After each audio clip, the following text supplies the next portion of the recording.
की virtual class में हम टर्रेट टूलिंग लेआउट से रूबरू होने की कोशिश करेंगे।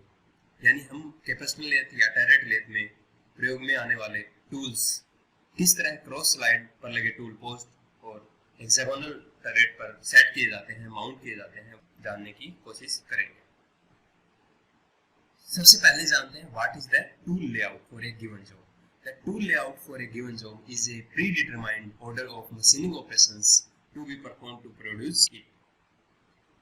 किसी जॉब के लिए टूल लेआउट उस जॉब को प्रोड्यूस करने के लिए परफॉर्म किए जाने वाले मशीनिंग ऑपरेशंस का एक प्रीडिटरमाइंड ऑर्डर है और इस ऑर्डर के आधार पर हम कैपेस्टन लेथ या टर्रेट लेथ में क्रॉस स्लाइड पर लगे टूल पोस्ट्स और हेक्सागोनल टर्रेट पर टूल माउंट करते हैं और फिर उन्हें इस प्रीडिटरमाइंड ऑर्डर के तहत ऑपरेशन के लिए फीड करते हैं।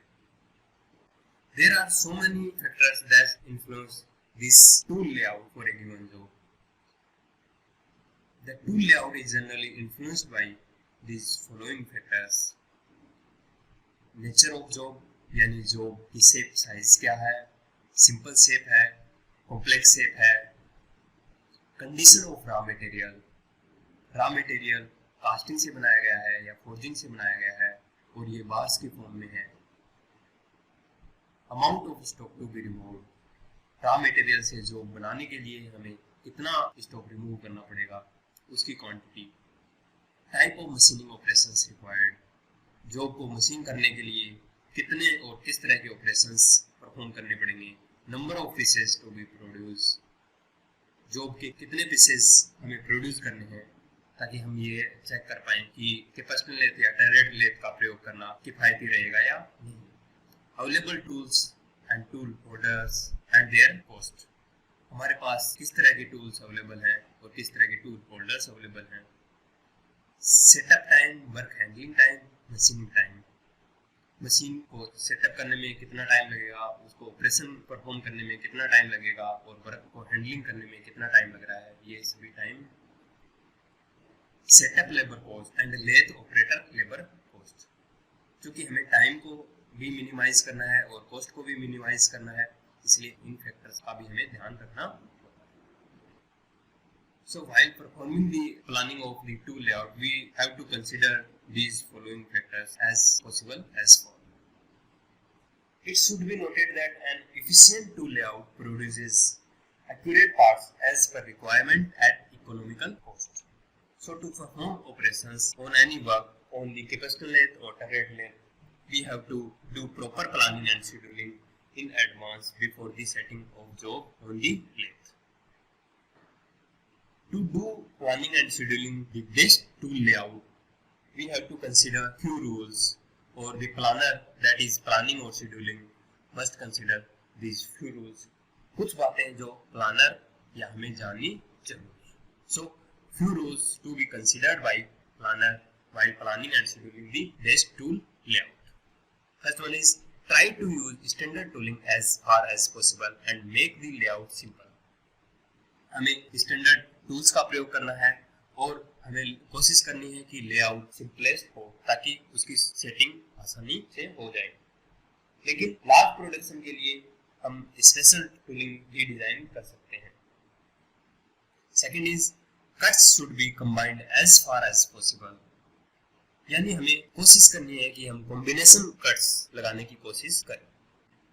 For an example, a tool from hexagonal turret along with another tool from square tool post that is on cross slide can cut simultaneously, and it would also be desirable to increase the number of tools doing cutting simultaneously. हमें कोशिश करनी है कि ढेर सारे cutting tools एक साथ cutting करें। Third one is when multiple cutting tools are cutting at the same time, जब कई कटिंग टूल्स एक साथ कटिंग कर रहे हो, then they should be arranged that the cutting forces by different tools get balanced. हमें उन्हें इस तरह अरेंज करना है कि उनके द्वारा प्रोड्यूस होने वाले कटिंग फोर्सेस बैलेंस हो जाए। Fourth one is finishing operation should be done in and, हमें फिनिशिंग ऑपरेशंस को सबसे बाद में करना है because in between there is a possibility of spoiling the finished surface. So to prevent the spoiling of finished surface, we have to do finishing operation in hand. Fifth one is when concentricity is desired between the two or more surfaces, all surfaces should be machined in a single setting only. जैसा कि हमने boring principal पढ़ते में जाना था कि कॉन्सेंट्रिसिटी के लिए हमें टर्निंग एंड बोरिंग ऑपरेशन एक ही सेटिंग में करने हैं, यानी without moving the workpiece we have to do turning and boring operations simultaneously. Sixth one is cord hole should be normally be enlarged and finished by boring, and cord hole should not be enlarged or finished by drilling. हमने boring पढ़ते समय यह भी जाना था कि cord holes को boring के द्वारा आसानी से enlarge किया जा सकता है, फिनिश किया जा सकता है और स्ट्रेटन किया जा सकता है. Seventh one is while doing any heavy operation such as threading, care has to be taken considering the rigidity of workpiece. For example, अगर हमें वर्कपीस पर थ्रेडिंग, लार्ज बोर या डीप ग्रूव्स सभी बनाने हो तो लार्ज बोर्स, डीप ग्रूव्स को thread से पहले नहीं बनाना है. Eighth one is if stepped hole are to be made, we have to make the large size hole first and then follow with the smaller hole later. This would help in reducing the total drill table and also reduce the machining time.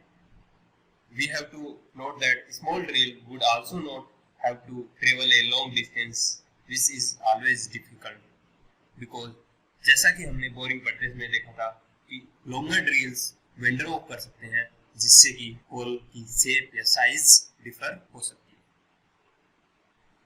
And ninth one is an up-to-date capacity chart for the machine that is used to perform the operation is necessary, and this capacity chart is supplied by the manufacturer.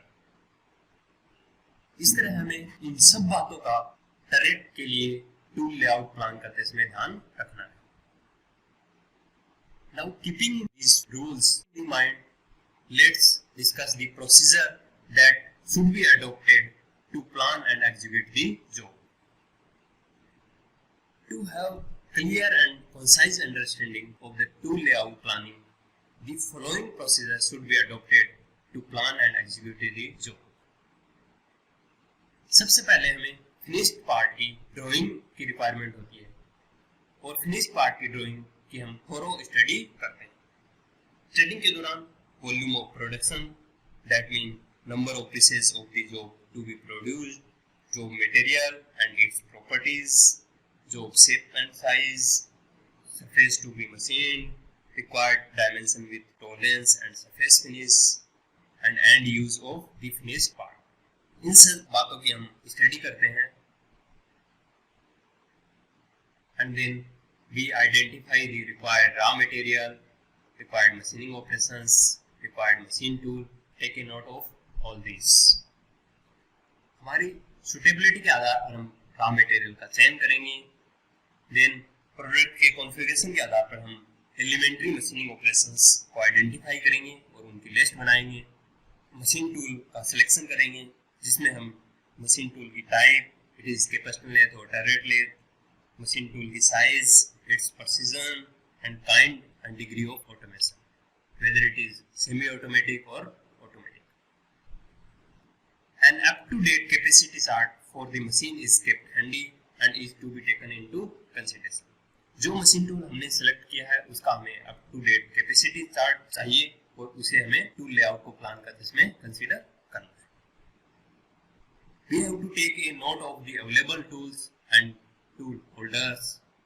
हमारे पास कौन कौन से tools available हैं और कौन कौन से tool holders available हैं ताकि हम टूल लेआउट प्लान करते समय उनका अच्छे से उपयोग कर पाए.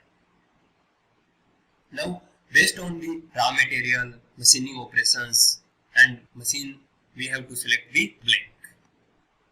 हमें जॉब और जो मशीन टूल सिलेक्ट किया है उसके आधार पे ब्लैंक का चयन करना है और ब्लैंक के चयन में हम इन चीज़ों का ध्यान रखेंगे. हमें बार वर्क परफॉर्म करना है या चेक वर्क परफॉर्म करना है. ब्लैंक कास्टिंग से बना होगा, फोर्जिंग से बना होगा या रोलिंग से बना होगा, ये हॉट वर्किंग या कोल्ड वर्किंग से बना होगा. और अगर ब्लैंक बार टाइप है तो इसका क्रॉस सेक्शन कैसा है, यानी circular cross section, tubular, square और हेक्सागोनल. यहाँ क्रॉस सेक्शन इसलिए ध्यान रखना है क्योंकि इसी के आधार पर हमें कोलेट की रिक्वायरमेंट होगी। हमने वर्क होल्डिंग डिवाइसेस सेक्शन में कोलेट के बारे में जाना था कि सामान्यतः कोलेट सर्कुलर क्रॉस सेक्शन की होती हैं, लेकिन वर्क रिक्वायरमेंट के बेस पर हम स्क्वायर या हेक्सागोनल क्रॉस सेक्शन की भी कोलेट यूज कर सकते हैं। साथ में इस ब्लैंक की nominal size that is based on finished part largest dimensions.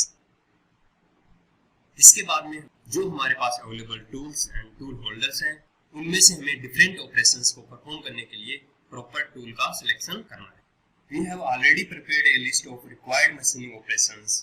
Now, these elementary machining operations are to be combined as much as possible to save the production time, and then sequence of operation is to be decided. अब machining operations की list, available cutting tools and tool holders और selected blank and its material etcetera को ध्यान में रखते हुए हम tools का सिलेक्शन करेंगे, जिसमें हम required type of tool holders को नोट करेंगे और साथ ही कटिंग टूल्स को सिलेक्ट करेंगे, जिसमें हमें कटिंग टूल के टाइप, मटेरियल, इनकी साइज, जियोमेट्री का ध्यान रखना है। टूल के सिलेक्शन के पश्चात हमें फिनिश्ड पार्ट ड्राइंग को मशीन के कैपेसिटी चार्ट पर सुपरइम्पोज करना है, जिसके आधार पर हम टूल्स की वेरियस पोजीशंस और उनकी टेबल को कंसीडर करते हैं।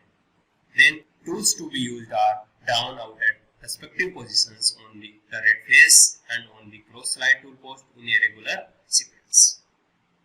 फिनिश पार्ट की ड्राइंग को कैपेसिटी चार्ट पर सुपर इम्पोज करने के पश्चात टरेट और क्रॉस स्लाइड टूल पोस्ट पर लगने वाले टूल्स की रेस्पेक्टिव पोजीशंस को ड्रॉ करेंगे। Then the length of travel of tools for each turret face is now calculated from the chart, and position of feed stop rod is then decided. Driving के पश्चात हम turret face पर लगने वाले tools की table और इनके लिए रेस्पेक्टिव फीड स्टॉप रोड की पोजीशन को डिसाइड करेंगे। साथ ही the length of table of tools for cross slide tool post and position of carry saddle are calculated, and position of stops for carry saddle and tool table is then decided. Cross slide tool post पर लगाए जाने वाले tools और carry saddle की position तथा carry saddle और tool table के लिए स्टॉप्स की पोजीशन को डिसाइड करेंगे। Bar length of machining, that mean projected length of bar is also be decided for setting of bar stop if the work is in form of bars, and then position of respective feed stop rod on saddle और frame edge पर machine tool selected is fixed. अगर raw material bars की form में है तो हम उसकी projected length को डिसाइड करने के लिए बार स्टॉप की सेटिंग करेंगे, और इस लेंथ को डिसाइड करने के लिए हम इसके रेस्पेक्टिव फीड स्टॉप की पोजीशन को कैलकुलेट करेंगे। Along with this, the proper spindle speed and feed and depth of cut are also worked out for each operation. ये सब करने के पश्चात अब हम प्लांट टूल लेआउट ड्राइंग को तैयार करेंगे और टूलिंग शेड्यूल चार्ट, जिसे ऑपरेशन चार्ट और इंस्ट्रक्शन शीट भी कहा जाता है, को तैयार करेंगे। प्लांट टूल लेआउट ड्राइंग में हम कटिंग टूल्स के टाइप, इनके कॉन्फ़िगरेशन, इनकी पोजीशन और इनकी माउंटिंग, इन सभी को स्कीमेटिकली शो करेंगे।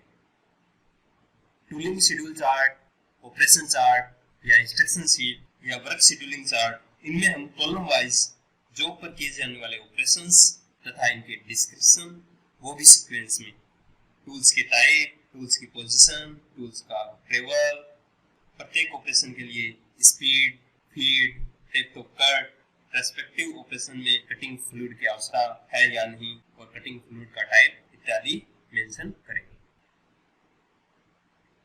और जब tool layout drawing and tooling schedule chart ready है, उसके पश्चात हम वर्क और टूल को मशीन पर टूलिंग चार्ट के अकॉर्डिंग सेट